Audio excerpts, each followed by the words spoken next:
first time either. Okay, you see the count, the timer? Yeah. Oh, so that's how you know it's recording, and the red dot. Okay. Is it good? Okay. All right, so hopefully you guys can hear me. It's the first time doing this. It's gonna be a little, I forgot what the word was, but yeah, a little whatever, but we're gonna do the best. So, hi guys. I don't know what my introduction is, but I'm just gonna say my YouTube name. Scream It Softly. That's my name.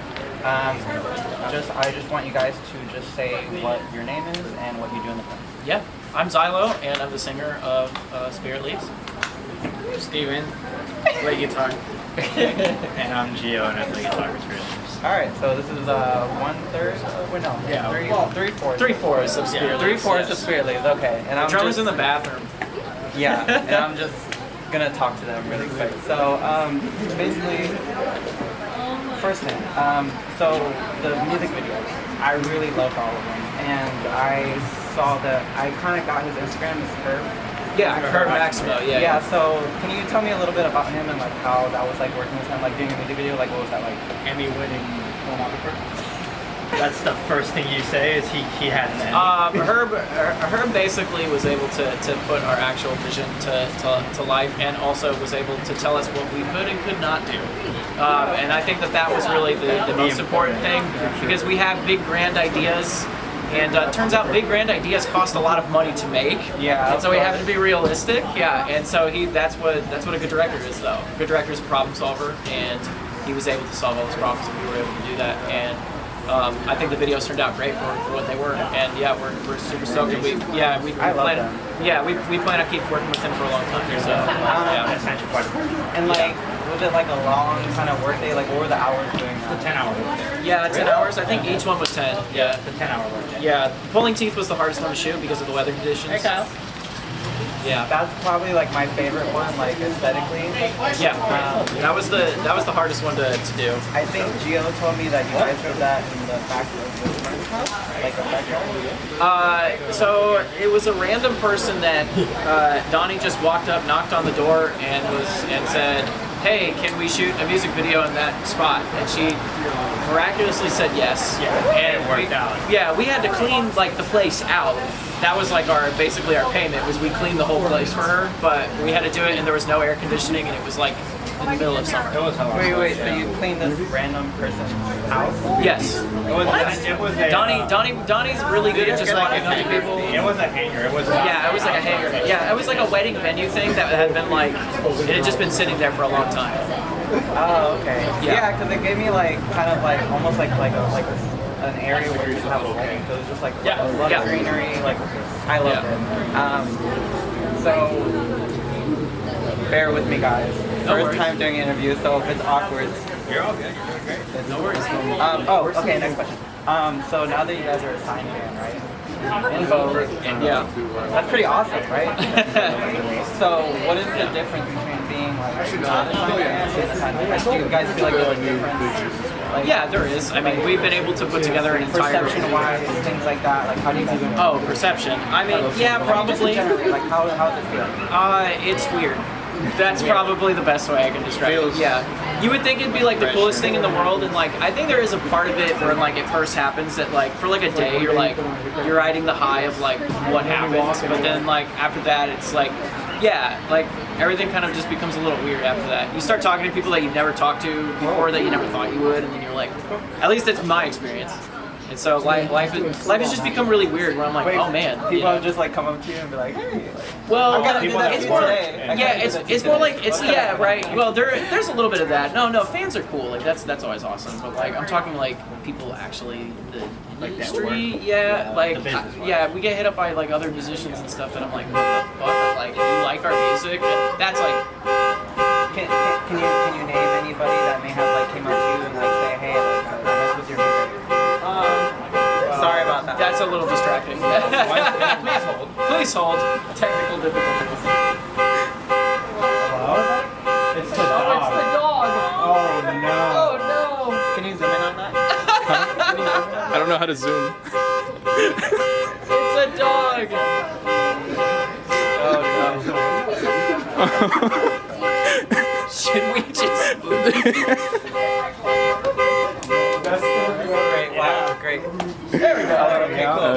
we go. I know, man. The dog, yeah.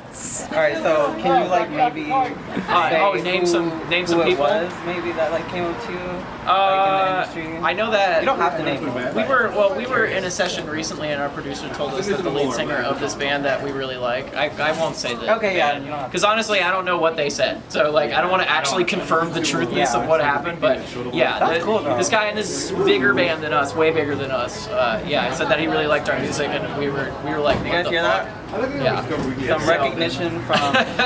So that's just like one example. I don't know. And then also, you know, you talk to the people in the label, and like, you know, some of them there are also big bands. One of the people that works at our label is JT from Hawthorne Heights. Yeah, we work directly with him. That's wild. So you know, it's just like weird because now I'm like, What is JT? he's a singer. but- Oh, he's a product manager. So yeah, he's our product manager. Yeah, over at the label. Okay. Yeah, he's one of our bosses. So, yeah, it's a lot like that. I don't know. And I'm just saying, I don't know. For me, in my experience, it's just like when I say weird, it's like a positive thing. It's weird in a positive way. So, yeah. Wait, I got your role. Yeah. Okay, I just want to make sure. Your name is Steven. Steven. Okay, so Brandon, Steven, Gio. We're just missing Donnie. Okay. All right. So, how did the band like come together? What was the inception of it? Donnie Who was and like Gio the megamind mastermind? Like, hey, let's do this. Like, who was the one? Oh, it was definitely Donnie and Gio pushing it. Yeah, I didn't want to be in a band when they first approached me, and then Wait. Donnie and Gio.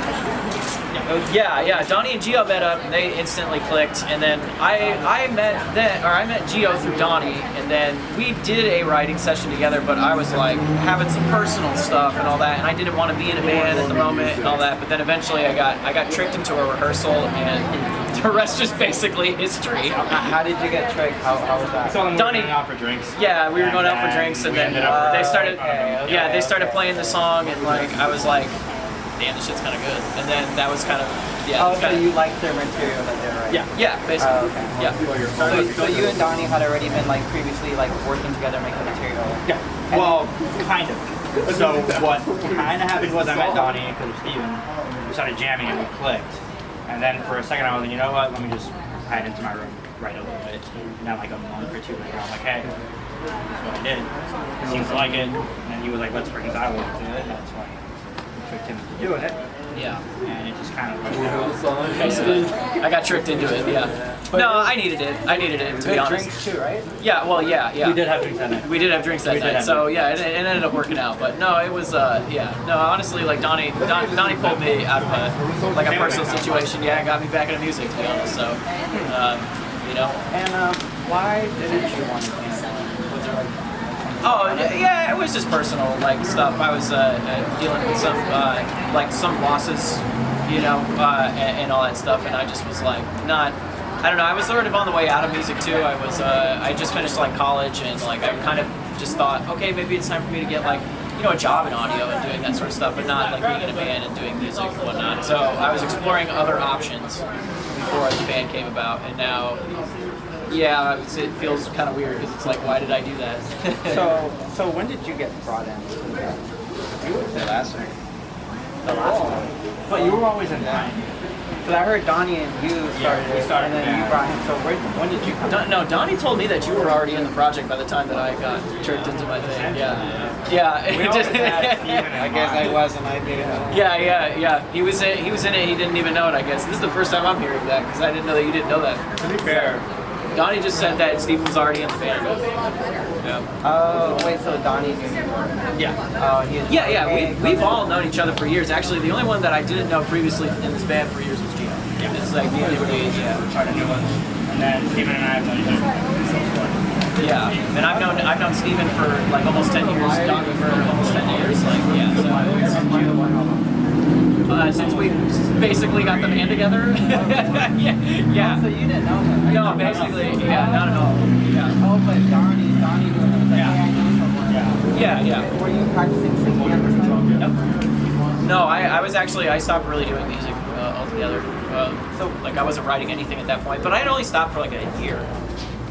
Yeah. Yeah. Other than that, I've been playing music my entire Your life. voice is like really good. Yeah, I've been playing my music my entire life. I just stopped for like a year. I took, I guess, I'm gonna call it now a break. Yeah, I took a nice long vacation.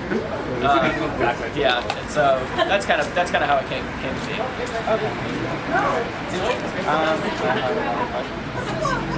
Okay. How was your guys' day? How was it? It was I wild. know. It's been a wild past few days. Yeah. Yeah, not a lot of sleep. So we're just Why have you been? working. Make sure making sure the live show goes well. Yeah. Okay. There was also a holiday mixer. We had fun. So how did you guys like form your sound like sonically? What was the inspiration? Yeah, we're still doing it. I feel like you guys already kind of have a cohesive sound already. So like, Yeah, how did that get brought together? Like, who was honestly, Gio's the one who brought the instrumentals, and then like I produced a lot of records for a lot of years, and so I kind of put it together extra with him, and then I hit up my good friend John, who's an hour producer, and Jonathan was the person that I trusted to like make this really pop and really bring it all together, and that's kind of like, so it's like a bunch of different steps. He kind of produced, then I came in and produced, and then John produced. So we all kind of like took a co-producer role in the project. But I know sorry, I didn't mean to cut you off. No, it's okay. Because I know I talked to you about it, and you said that you kind of like did a lot of some of the instruments, like the instrumentals. Yeah. Like, did you do all the instrumentals? Yeah, for the first 4 songs, yeah, and then me and him, Yeah, I programmed them. we always program drums. We program drums and then Donnie writes his parts. Yeah. So we have like an idea. We have a of what- demo. Yeah, it's like a It's a demo. good demo. Yeah, and It's a then, very, very elaborate demo. yeah, it is. It's a But very elaborate demo. But yeah. it's yeah. And I love the chanting, the songs, Jerry just like yeah, that one, that one, and that was the other one. It was this is him meowing the whole It has the requirement. Well, there's there's also Killjoy. That's the Yes. yeah. That's okay. Okay, so Killjoy and That's a good thing. Scary Paradise young and Ruin. Yeah, those are the ones that have. I just wanted to talk about because I feel like it kind of takes me back to like, I don't know, but there's bands that did it back in the day. Yeah, Band chants, yeah. Well, we wanted to do like singing, you know, and yeah, like that's definitely been done for a lot of years. I mean, I love all that shit. I grew up on it, so. Who thought of the band chant? I think it was. Yeah, honestly, yeah. It was mostly you guy who went on the band chants, and I just kind of did my thing. Was it all of you that were in the booth doing that? In the studio, yes. Yeah, so yeah, there's So like when I hear that, I hear all of you guys. there's like 12 different me's doing different things, and then there's like and then I recorded each of them, and then we went to John's and even did it more. Yeah. So yeah, we basically it was just like a bunch of stacks of us on the track. So there's probably like 30. 30 members of Spirit Leaves on these tracks just singing chanting parts, yeah. But they're all separate tracks. They're all recorded at once, so we just did it like 30 times, and that was kind of how it was.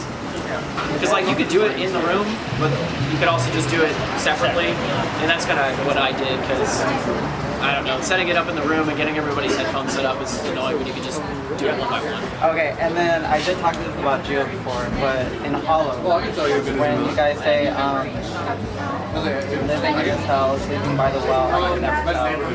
I love that part because it reminds me of Morning. Oh yeah. Okay. Every time I listen to it, it reminds me of Morning. Yeah. And then Gio said that was. Yeah, it's kind of interesting. Yeah, probably. I mean, I don't know. For me, it was kind of the I just thought it sounded cool. I just thought it sounded cool, but I was a big jammer of the Death card when it came out in 2013. I was a big in my car. Yes, I was a big Death card enjoyer when that album came out. Yeah, I fucked this one in. Yeah. Damn it, this is Mr. Mindheld. Hold on. It's okay. Oh, okay. And then I like after you said get fucked. Yeah. Because it also takes me back to like Attila saying like. Oh yeah. Get on your knees. Like it's kind of like that. Like True. Like that. Really. I honestly did not think about it like that at all. Like that harsh. I was writing about fucking depression. Yeah, I was more writing like. Yeah, I'm talking about. Yeah, Like, I know what you're those talking lyrics about. that they don't really say them anymore, but it's like I don't know. That's what I read. Yeah, no. And then you kind of do that like after. Oh yeah, the angry. I just wanted to say I love that part. That's definitely my oldest nostalgic That was the stuff point of that that song. When I was writing it, I remember telling you about as I do Wiggle when I was yeah, definitely. There was definitely some times we did old school. I mean, honestly, that was like the last time that I started, like, that I was writing metal consistently. It was like that 2012 to 2015 time.